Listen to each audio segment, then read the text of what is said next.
just checking the feet. So just traveling from your heel along the outside edge through the little toe. We want that line to be directed forwards.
When we were in Blakeney, often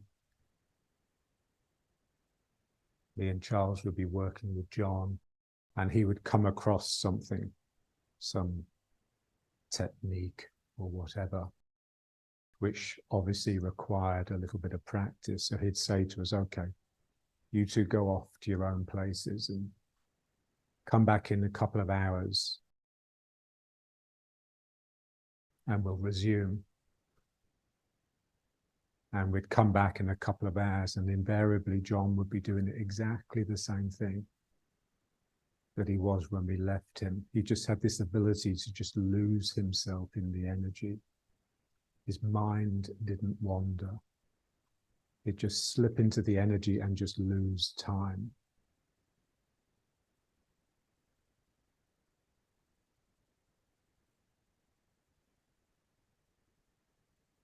And if you look at the old Chinese writings,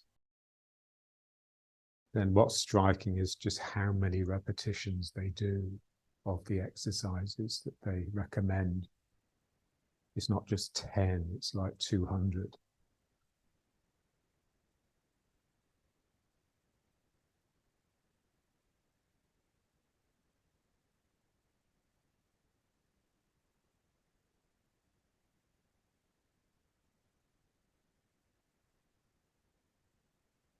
Just as you repeat the exercise, just bring your mind to the sacrum. So the sacrum is a very magical place. It's where you, the one, split into you, the two. So from your sacrum stem the two legs.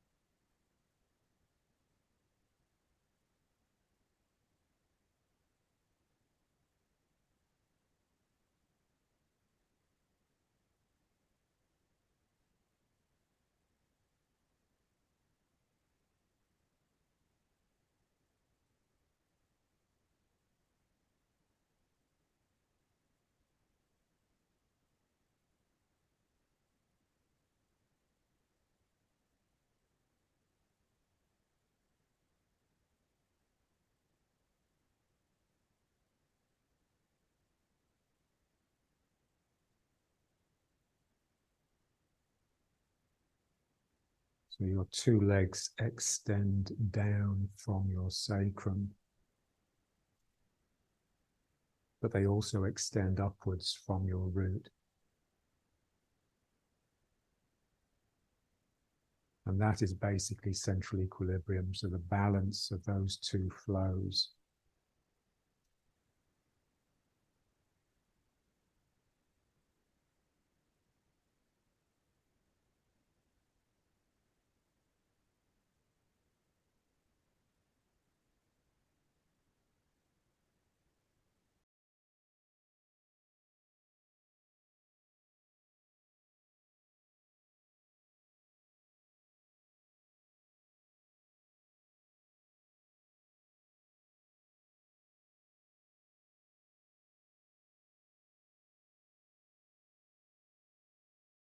A soft mind, a mind that attends and intends.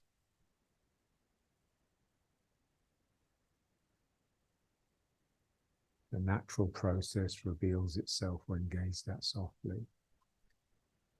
So a thinking mind is inherently poisonous, bad for your health.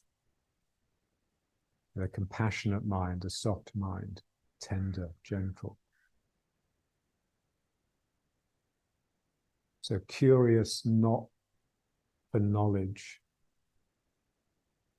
but curious because the mind just intuits that it's curative.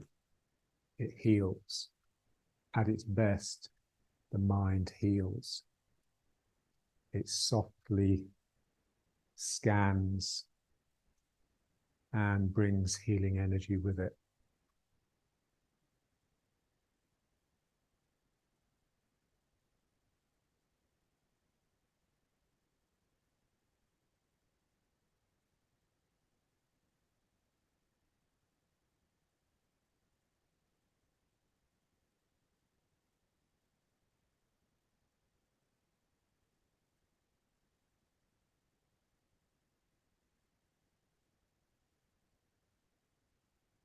I love that phrase, bone idle. Remember when we were kids? So this idea that, you know, you're sitting there meditating, you're not doing anything. So you want that idleness to just seep into your bones, to get so deep. You're idle on every level. And this is the thing with meditation. It's your mind is traveling backwards, if you like.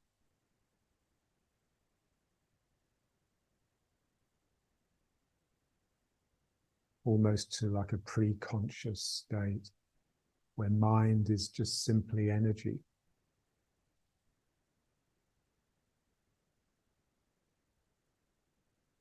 Pre-conscious and pre-reflexive.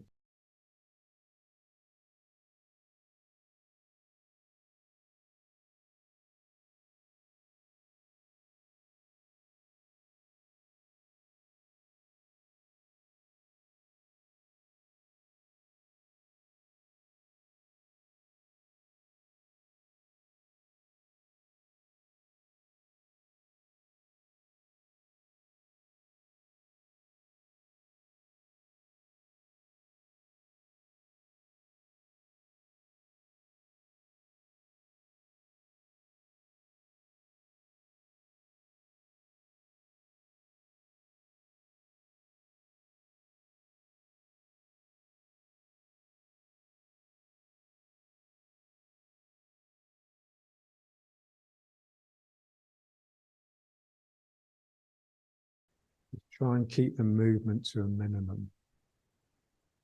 So your sacrum is sort of stuck in the middle. It's just turning around itself.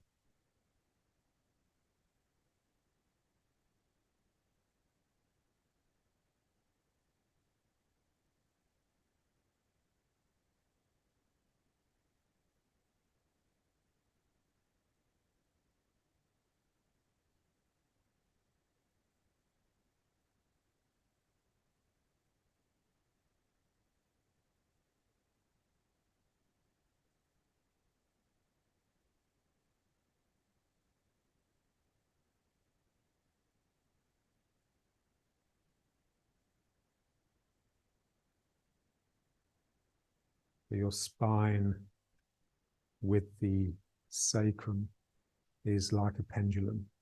So the sacrum is like the bob on the end of the pendulum.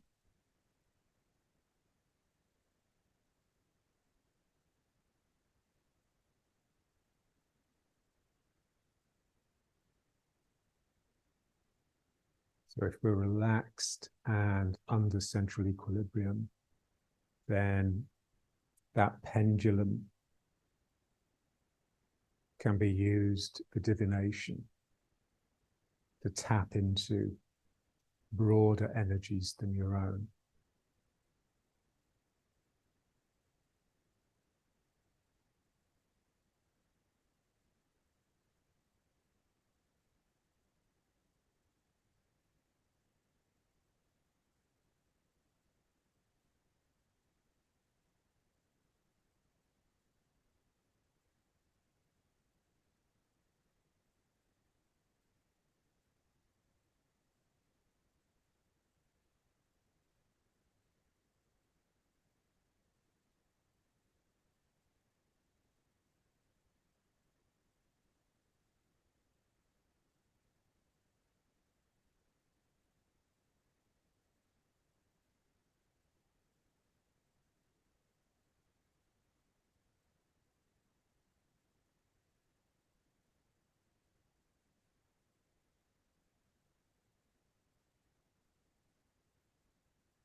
Let's bring it to riding horse proper.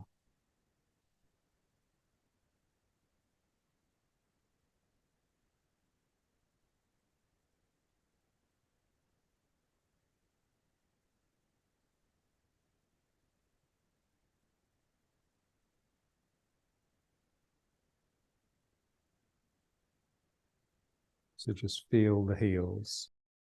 You shouldn't be able to not feel them. They should feel so dominant because of the angling of the feet.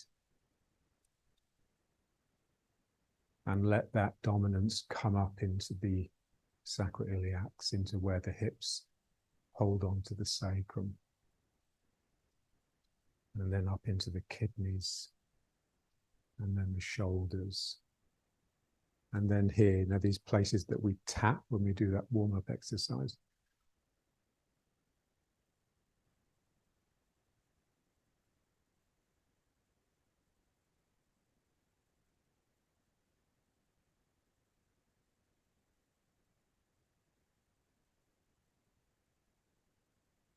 You know, let's just breathe it.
Your legs, on a very gentle way, are trying to do the same sort of the hands are doing. So here the feet are trying to pull together. So here your elbows are out, the hands are coming together. Same with the legs, the knees are sort of out, the feet are trying to come in gently. And then here the feet are wanting to go further out than the knees.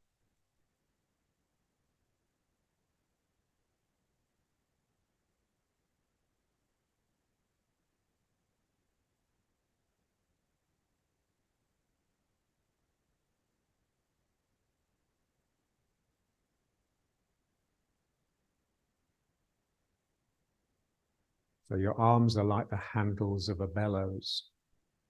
So here, as I pull my hands out, it sucks the air in. And then here, this squeezes the air out, but the same from the ground.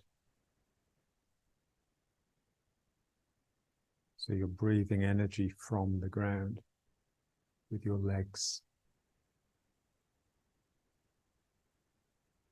So here my toes are wanting to twist out. I don't let them, but they want to.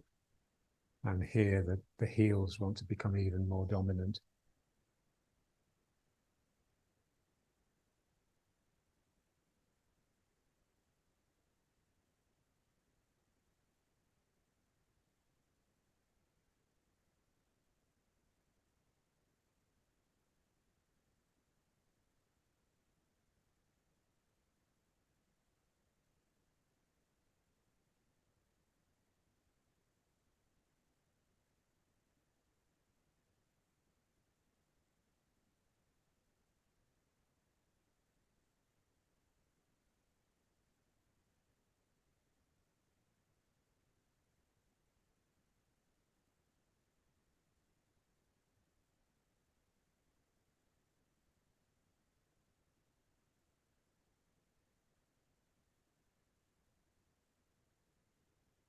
And then just allow it to turn.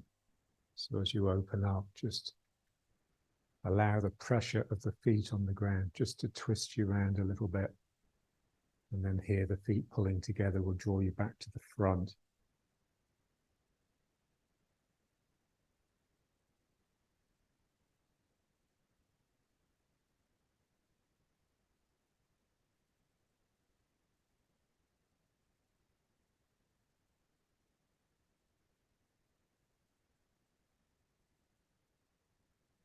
So if the two legs are sort of working equally, then the sacrum will remain pretty much in the middle. It won't really move side to side too much.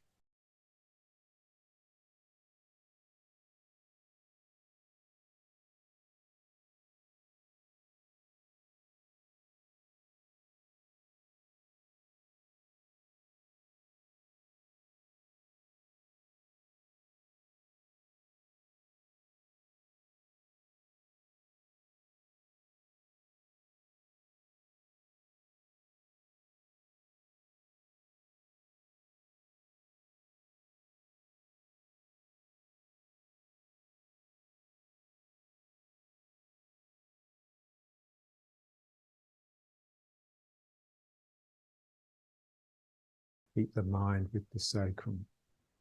So we just want to make sure that the grip that we have the sacrum under, so the hips holding the sacrum, is just really relaxed.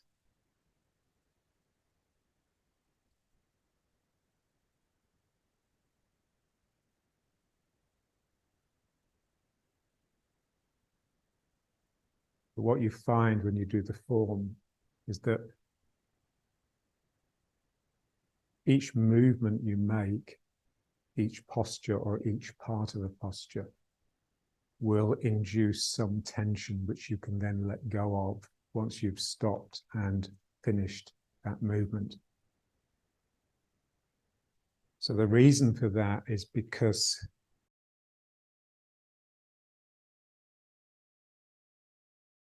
the mind will leave the situation when it starts moving. It's strange. So here we're just trying to just keep the mind on the sacrum as my legs are moving it.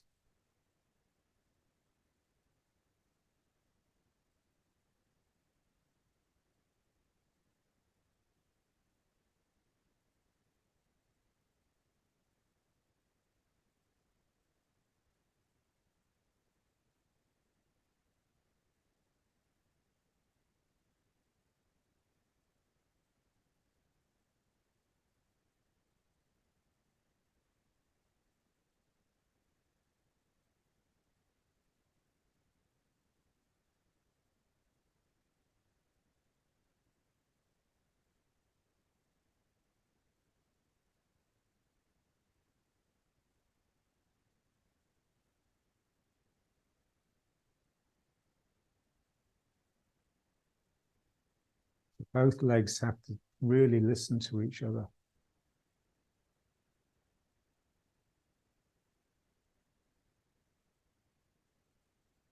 I think that's why the mind gets tense,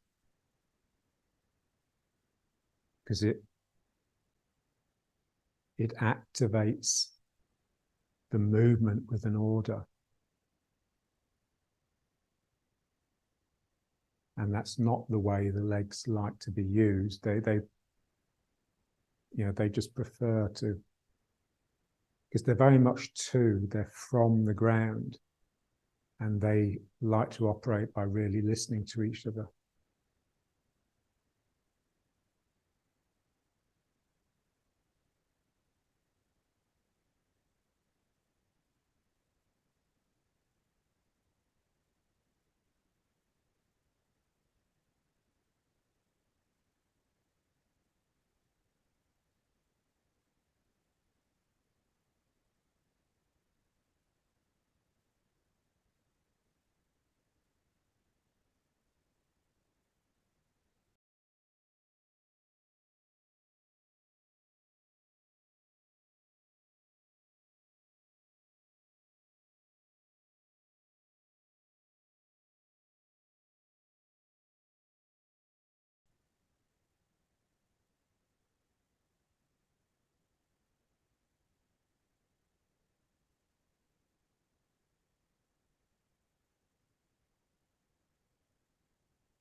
Just check your feet.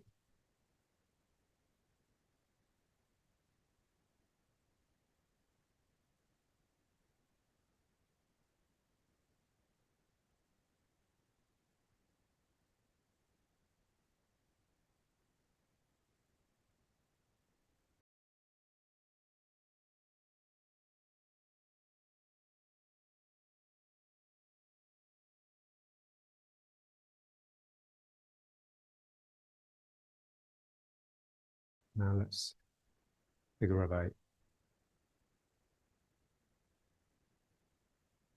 Around the waist, the hips, the feet.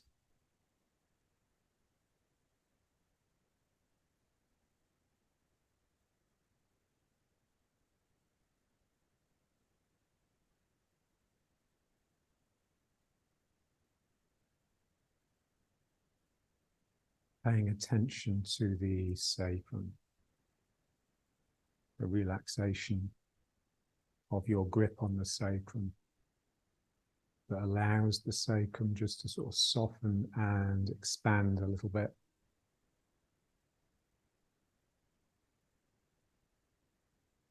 And to feel like it's come alive.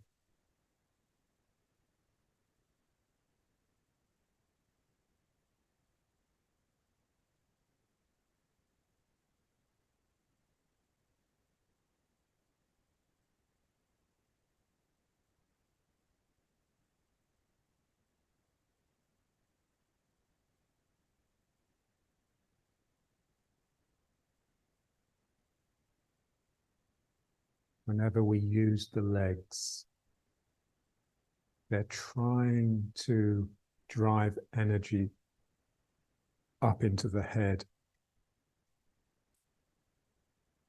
so the mind can think.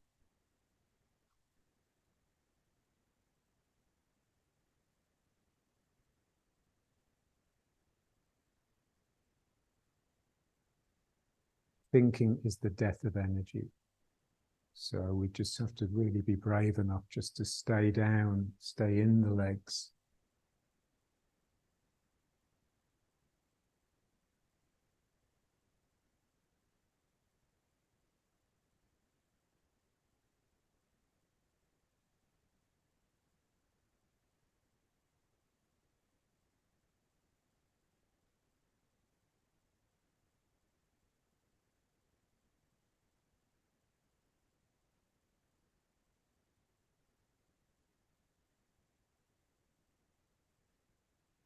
My mind is attending, it's listening.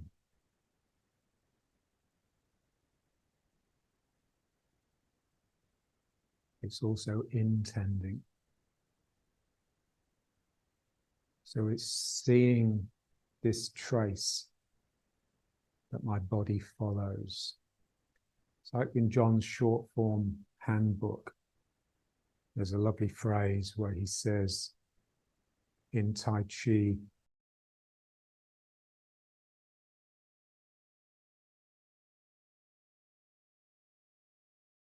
we give the mind intending the movement priority over the movement itself. So very much the feeling that your mind is leading and your body is obediently following this trace. That's obviously got nothing to do with thinking. So this is how we use the mind in Tai Chi. We intend. Energy is the flow of intention. So if thinking is the death of energy, then intention is the birth of energy.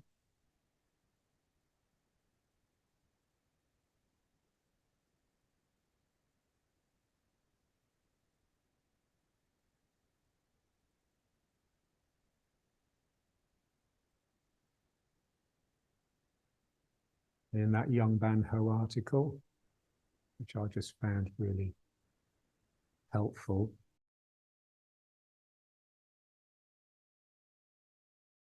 he talks about movement with awareness and just saying that the Chinese, the movement is two characters.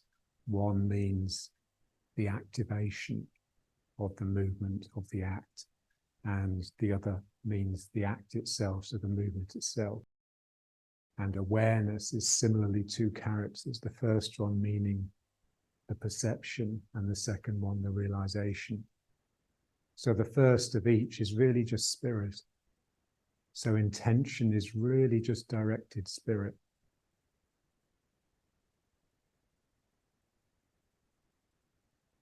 So the movement is initiated with spirit, but so is the awareness. So awareness is an energy.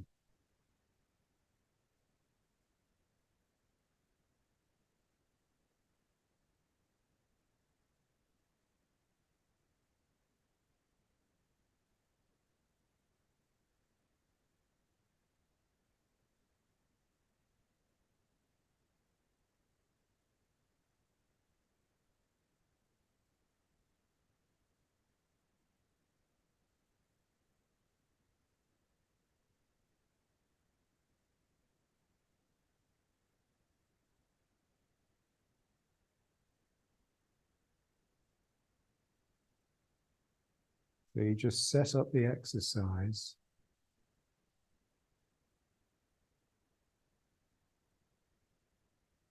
Which is like it's like a heaviness, it's like a gravity.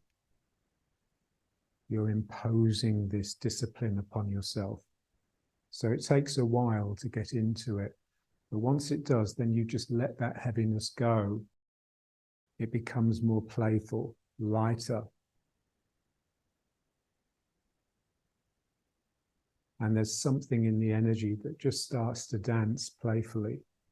It develops soul, a little bit of soul.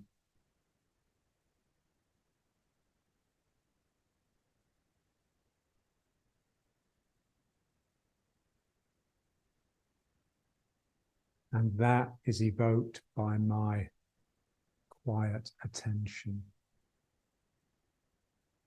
That Simone Weil quote, you know, the attention, the emptiness allows you to be penetrated by the object. It's such a beautiful way of saying it. So when we look at objects with our normal mind, our normal discriminating mind that wants to name it and make profit from it, basically, then it's a looking that pushes the object away from us. It forces the object into itself, so it makes the boundaries distinct and it pushes it away. It's forceful. Whereas when we look at something compassionately, that really encourages the object to relax, open up, and approach us. So a soft person is always being approached by the world of energy.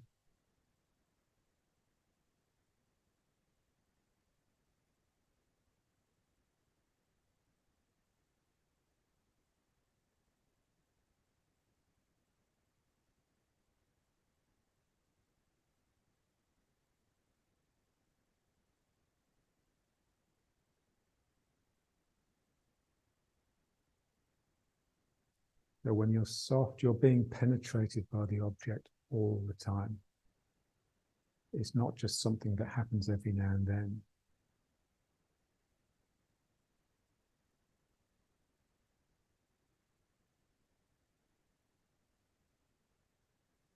And a soft person will tend to privilege touch over sight.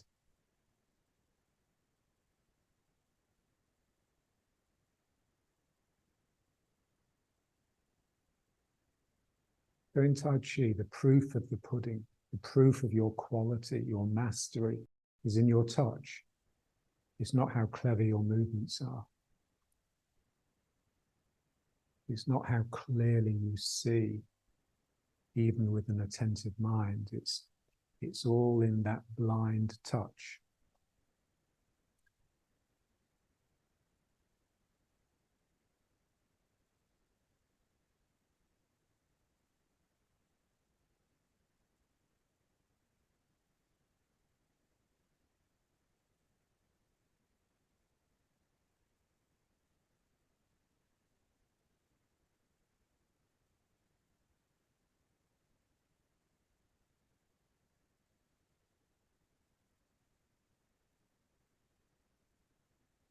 But the more you get into it, the more color it will develop, the more higher energy, if you like, but also it runs the risk of rising, coming up into the chest or the head.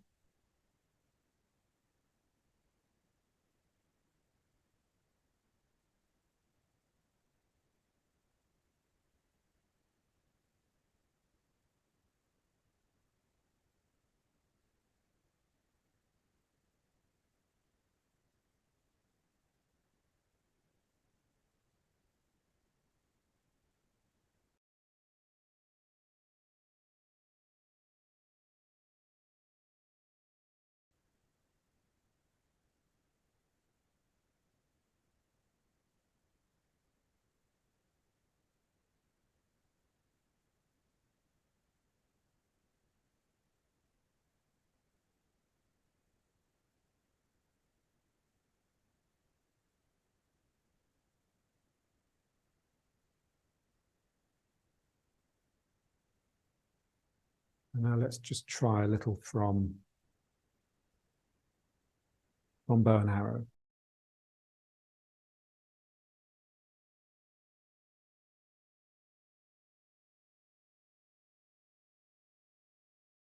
So just look down at your feet. So it should be pretty similar to how we were, like riding horse, but facing the corner. And then you just turn your hips around.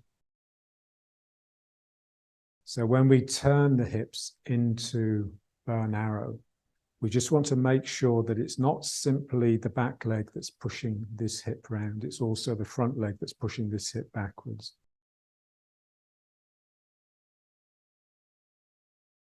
When you're in bow and arrow, it's like you're 50-50. Again, it's like the sacrum is just in the middle. So what gives it the quality of single weightedness is not really the fact that the weight is predominantly in one foot, but just the fact that the two legs are now quite different, because I have a front foot and a back foot, and they feel different. So there's like a qualitative rather than a quantitative difference between the two sides of my body.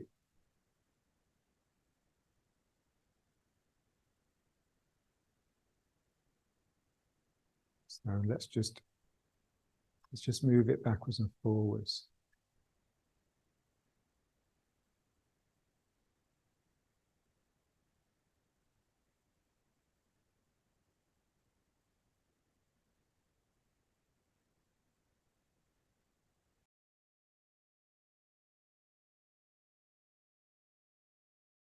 Feeling from the ground. Energy is coming up my leg as I bring my weight into it. And I want that energy to pass into the opposite hand. So what's its pathway? It comes up the leg, into the sacrum, up the spine, across the shoulder. So just feel the sacrum. So in between your shoulder blades, there's like a similar place on the spine where it sort of leaps across the shoulder and into the arm. And then as I come into this leg, the ground comes up through me.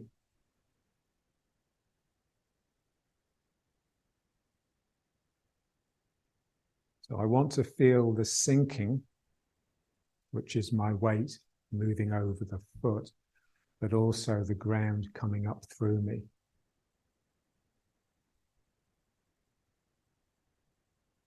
So as I come forwards, this leg is obviously bending to allow my weight forwards, but at the same time, the leg is straightening with the strength that's coming up it.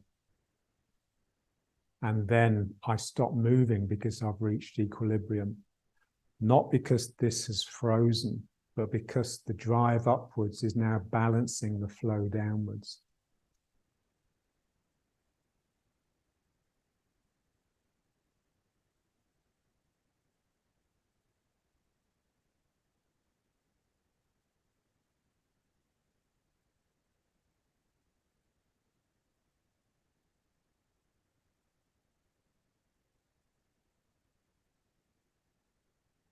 So this is all through the form. Cross energy is all the way through the form. And so you can just feel it as you're coming into the foot. Pay attention to the up, to what's coming up the leg, the straightening of the leg as you bend it.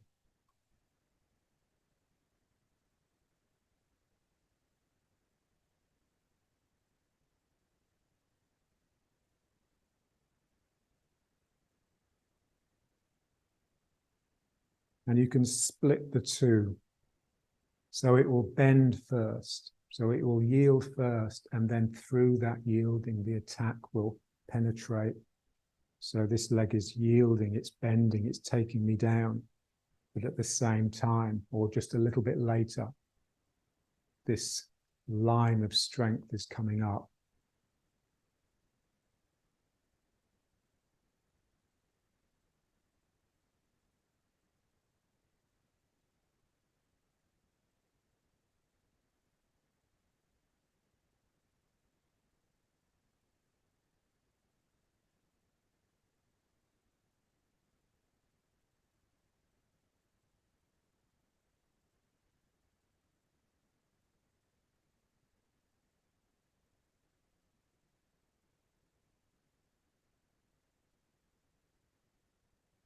The mind listening Just really watching and scanning, especially the sacrum.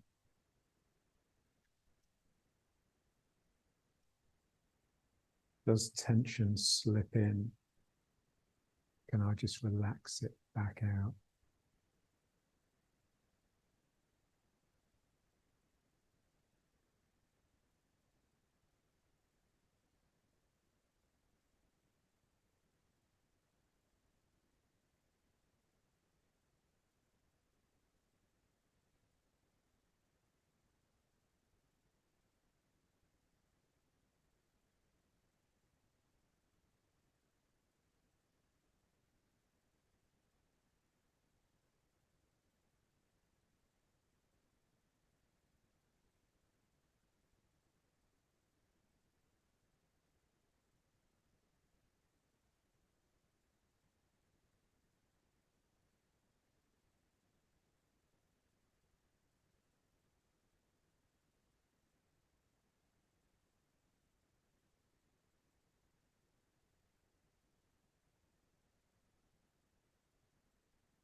And you can feel it as tentacles. So here, as I go back, this tentacle of energy reaches from my sacrum down the leg and into the ground.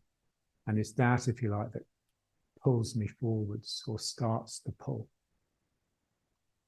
And then a tentacle from the ground reaches up my leg and I can direct it up into the hand. So for that, I just have to make sure that my thymus doesn't collapse downwards, otherwise it won't get across. It won't come up the spine and get across the shoulder. So here, a tentacle of energy is reached to the foot, and then now as I allow that to pull me forwards or back,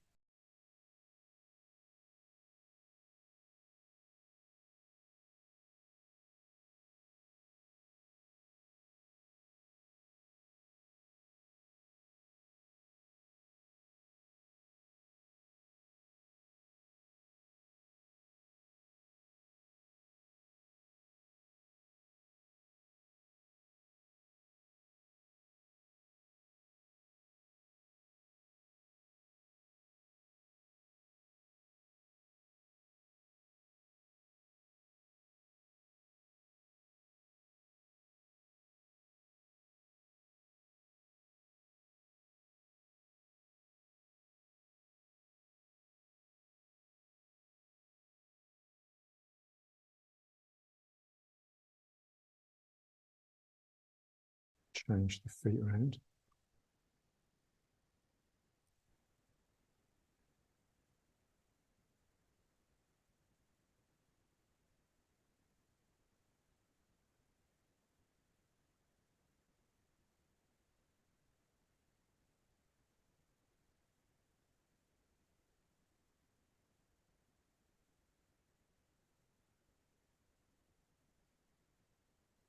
Just moving backwards and forwards.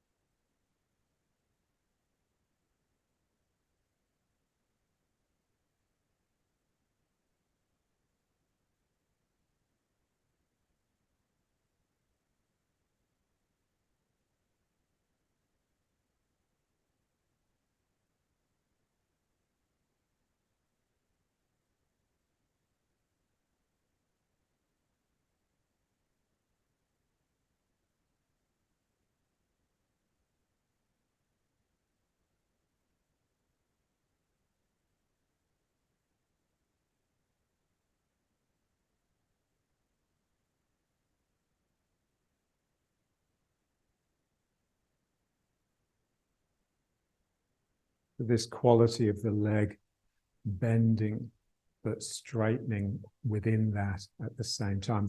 This is what I call squeezing. So that this leg is bending, but obviously there must be a straightening going on, otherwise I'll just collapse down onto the floor.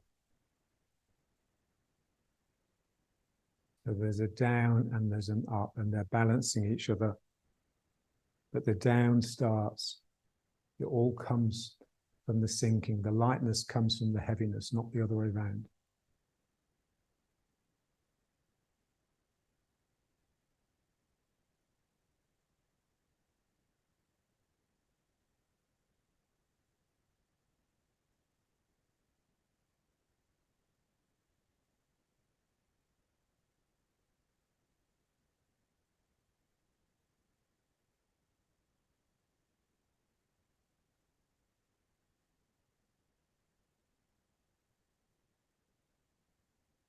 Because we're so used to working from riding horse, the temptation is to turn it into that. So here, just make sure this leg is really straightening to get your hips square. So even when you're in the back foot, you want your hips square.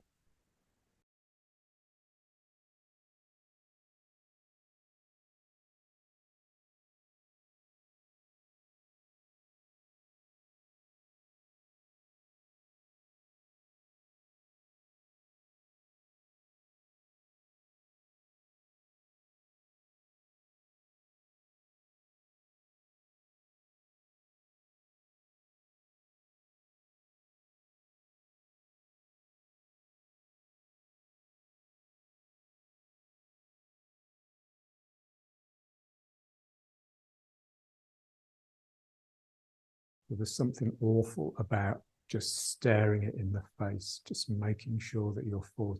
It's a bit like seated meditation. You're staring your own death in the face, willing it to come and get you.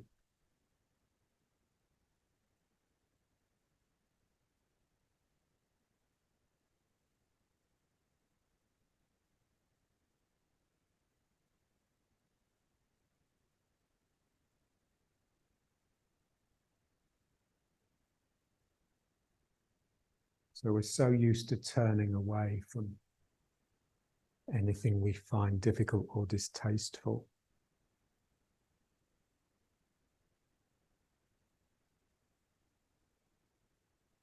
It's what I call the WC syndrome.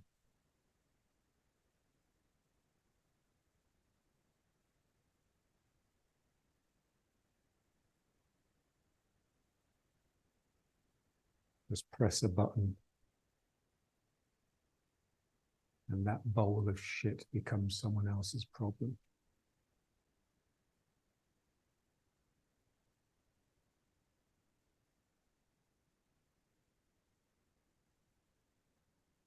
So here we just keep with it.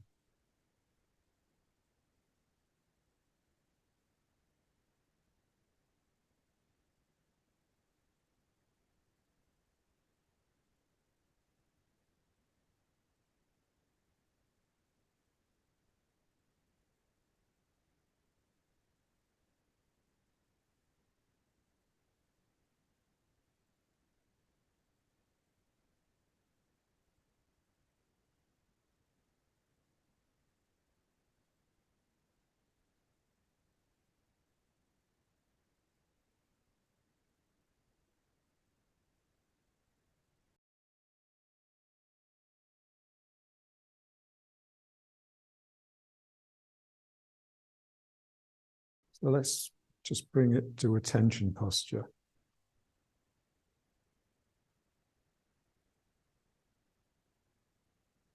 And again, with the heels out or the outside edges parallel.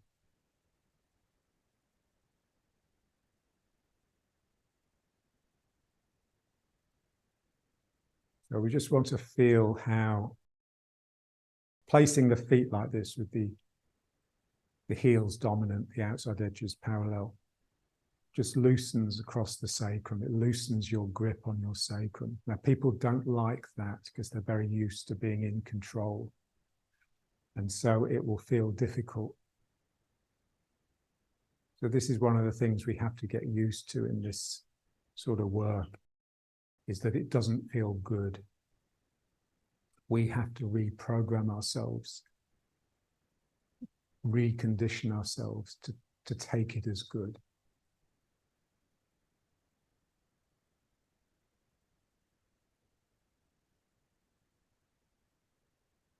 So just let the legs be bent. It's always really striking with me when I work with a student, their legs are always straight. And as soon as I get them to bend them, even just a tiny bit, just a little sag, just unlock the knees really, suddenly there's energy flowing through their body. They usually don't feel it. And then the only thing I can guarantee is next time I see them, their legs will be locked straight again.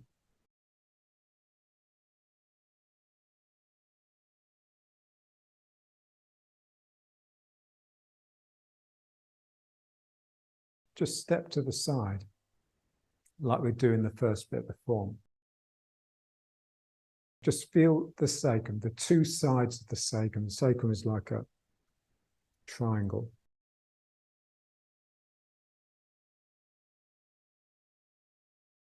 And I want to feel the side that I'm going to lean into to allow the other leg to come off the ground. So I just feel that joint, feel the sacroiliac joint. And I just sort of lean into it. So I want the feeling that the leg has done this. I've actually brought my sacrum over the foot. So my spine with the sacrum is like an arrow that's now pointing down into my heel, but my leg has taken up a bow. So I just sink down into this. And then I just step to the side. And I want to step to the side. What we're looking at now is just being really strict with the movement of the body. So I want to be able to place the foot without my body moving.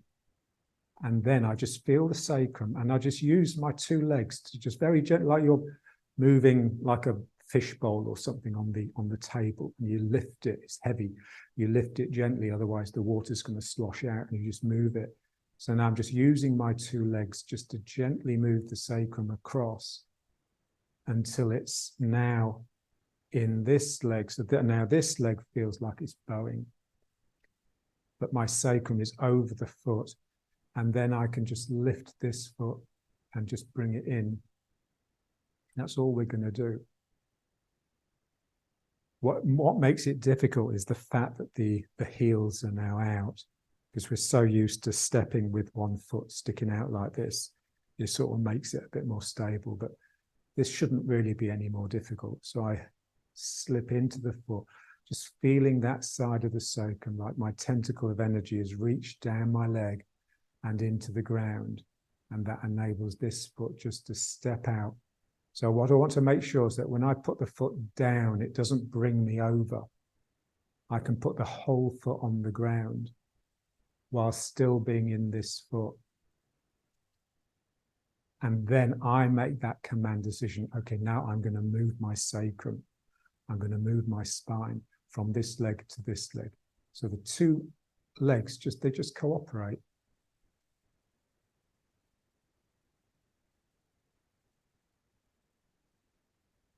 And then here, I've just got to really just relax down that leg and bring this foot up. So the two legs just switch function. So the leg that I sink down to is obviously the one that's supporting me. That enables the other one to be free enough to leave the ground and step out. And now they're just both moving me across, but just feel them, they're very different. This leg has got that sort of heavy strength, and this is just very light and playful. You can start from either one. You can feel this one. What you don't want is for this one to start pushing because it's protesting, because it doesn't like the weight being in it. So it's best to start with the other one. This one just gently teases the ground, and then this one just responds and goes with it. And now this is filling up. This is now becoming the heavy one. So there's something in the mind. It's like you're switching these two yin and yangs on the two sides of the mind.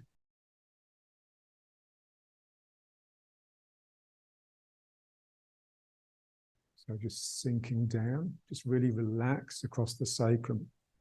So this tentacle of energy, you have to relax it out of the sacrum.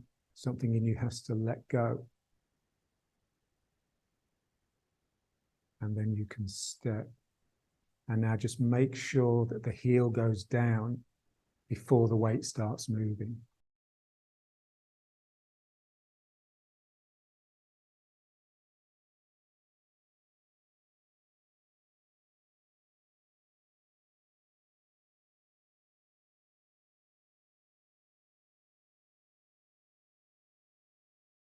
So what we're looking for really is getting the flow of intention, the energy through the leg, rather than just being content to have my dantian sitting on top of this leg. Something in me wants to really reach down into the ground. If you don't get that, then you're not really sinking. And then here, I'm moving across, and now almost immediately this tentacle of energy is just reached down.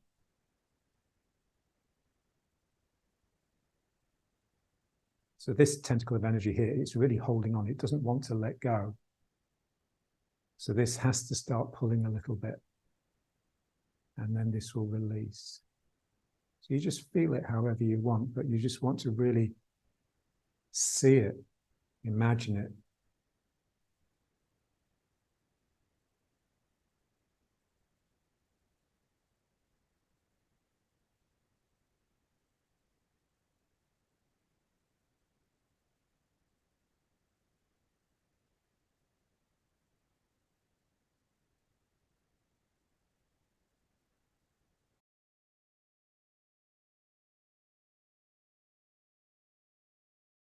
Keeping this mind on the job. And just seeing that when we're using the body, because we've got these two halves, it really is two minds. And both of the two minds have to be very present. But each mind has to be wanting to change into its opposites, wanting to become the other. So this heaviness here is wanting to become light, and this lightness here is wanting to fill.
You want to get through the legs, you have to be prepared to allow this lumbar curve to not just disappear, but to invert.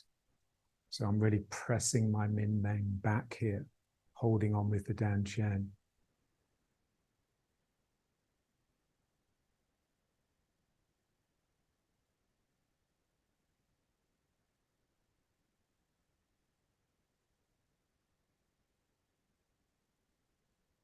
So it's very much this feeling that you're trying to get back to some really primitive, primordial state. You know, like to that primordial soup that life sprung from.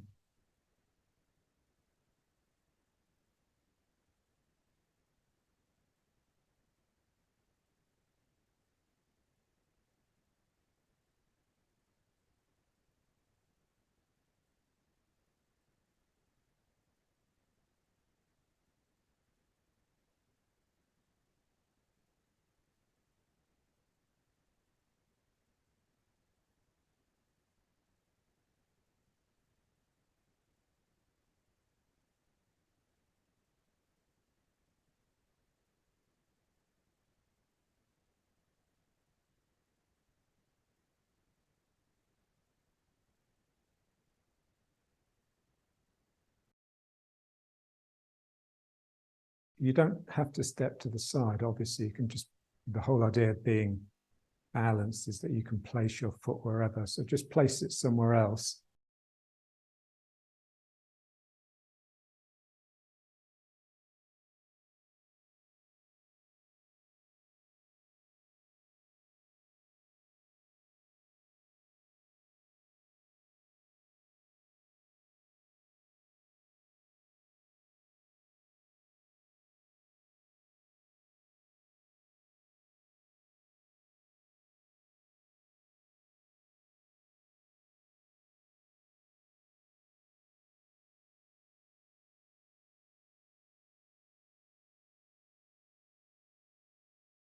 So all the time, this attentive mind that just refuses to think to itself. It can only think to itself by looking elsewhere. A mind that thinks is not fully awake.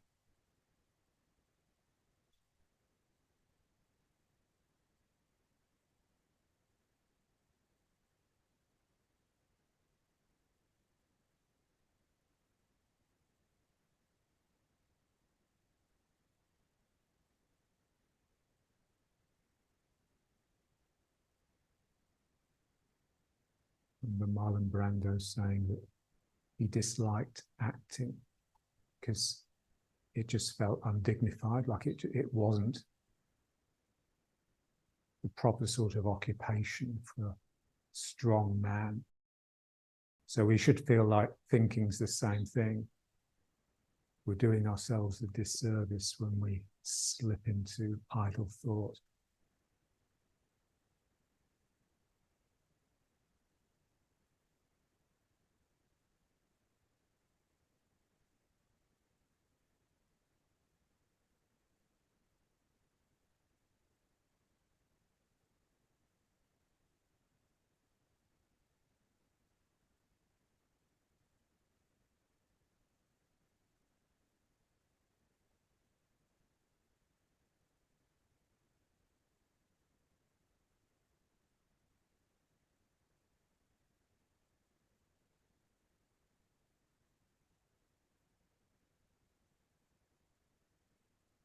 So when my small mind attends to what's happening, when my small mind is with the here and now with such intensity, then how does my big mind behave? So this is what we just want to feel and look at. So as I step here, as I move across, it's like something happens to my big mind. So when we do this at the beginning of the form, that's basically what we're doing. We're just mirroring what's happening with the big mind. The big mind really opens and swallows. But I have to just really keep my attention on whatever it is, the relaxation, the equilibrium. And then I can just feel the bigger energy making these shapes.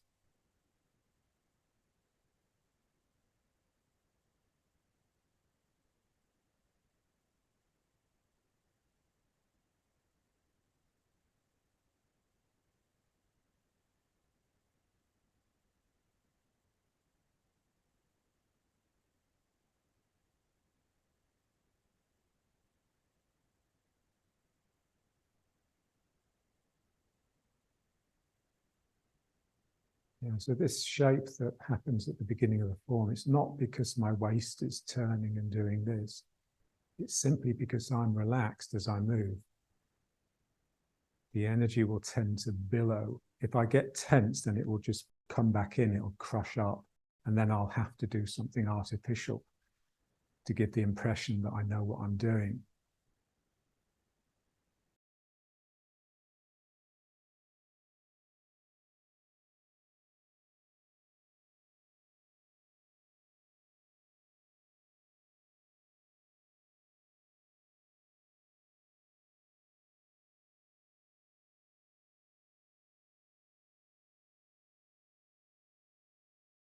Just bring it back.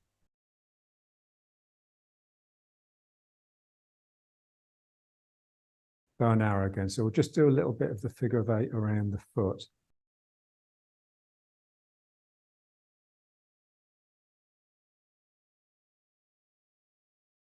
So around the heel back, and then through the foot to the outside edge, through the toes. So through the foot into the outside edge, but back around the heel, and then through the middle of the foot to the outside edge and forwards around the toes. So it wants to happen when you do a figure of 8 with your hand or your arm, and it wants to go like this, and it will go like this.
And then you can just try both feet.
And then let's just try a bit with the other foot forwards.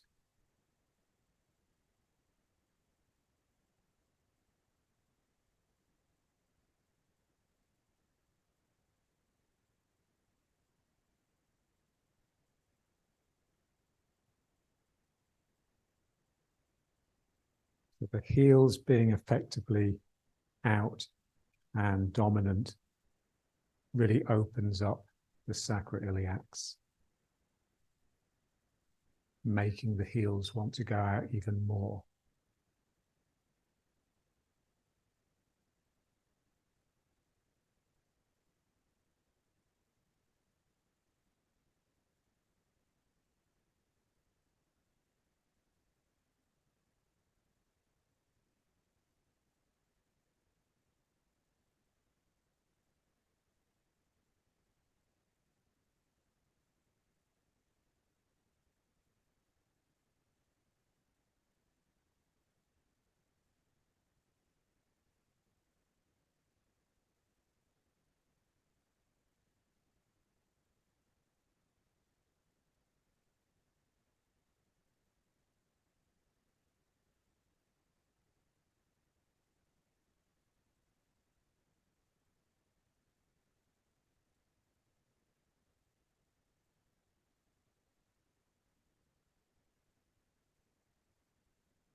just do a little bit of that stepping exercise where we just step backwards and forwards with the same foot. When you step in the form, this is basically how you step. So you put the heel down first, and then it's this figure of 8 going around the heel. So effectively the heel pulling back, because the figure of 8 is going around the heel backwards. It's that starts you being drawn forwards. And then it's as it goes around the toes and the toes grip, that's what enables the other foot to come off the ground. Just stepping and just feeling that. So I basically just trace this figure of 8 around my foot. And then I trace it around this foot. And now here I put the toes down first, but it's the heel that sucks onto the ground.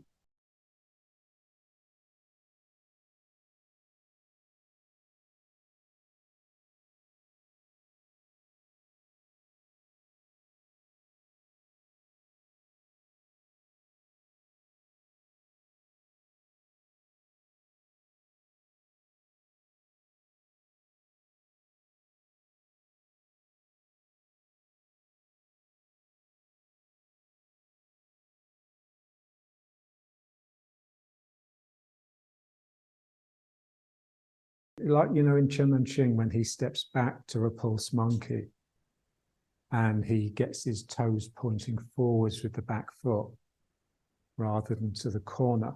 So it's a bit like that here. So I put the toes down, but because I'm going around the heel like this, the heel goes out. And so I end up with my outside edges parallel, even when I step backwards.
Now let's try just a little bit with the other foot. So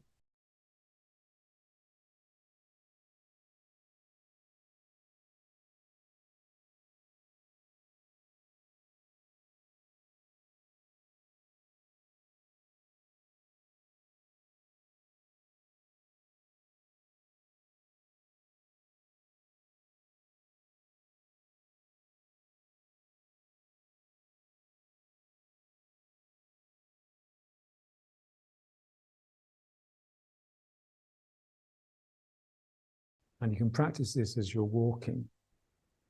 The heel scooping at the ground, dragging the ground,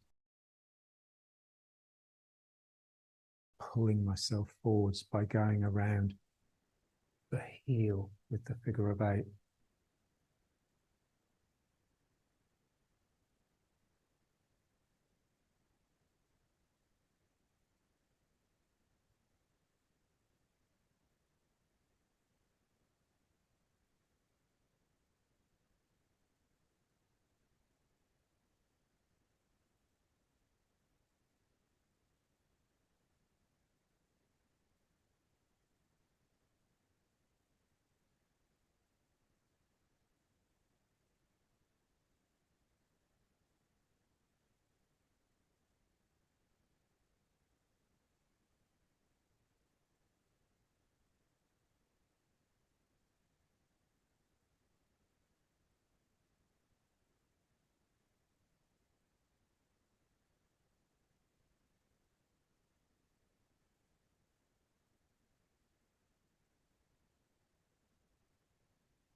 bring it up to attention.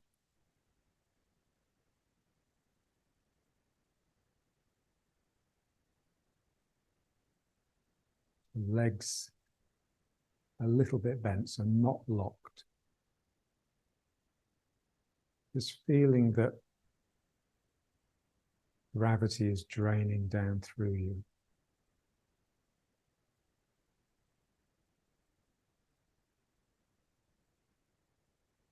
So if energy is the flow of intention, then gravity is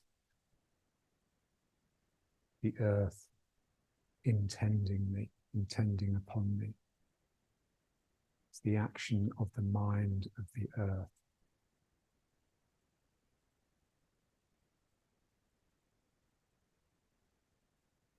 Everything has mind.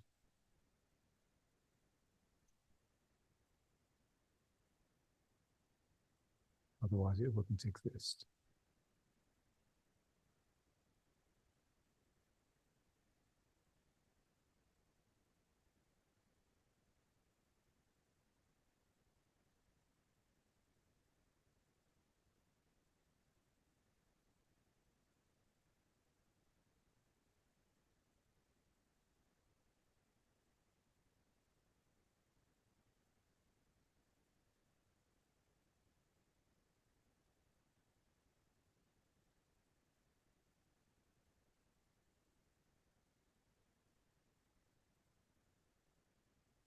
You just feel this suspended. So your spine from here down is like a pendulum. Your sacrum is like the crystal on the end of the chain.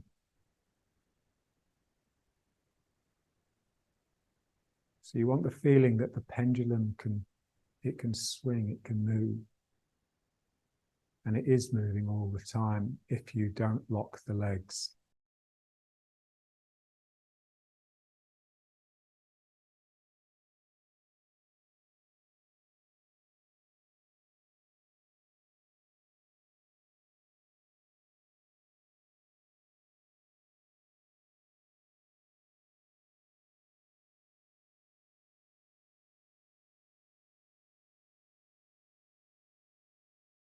My legs are bending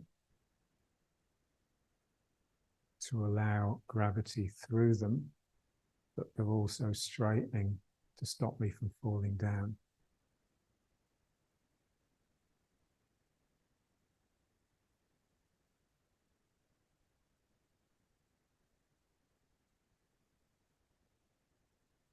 And the straightening one is, that's the one that tends to want to lock all the time. It's wanting just to create a stillness in my body so that my mind can become overactive. So I just want to make sure that the push up is just right at the edge. Just enough energy.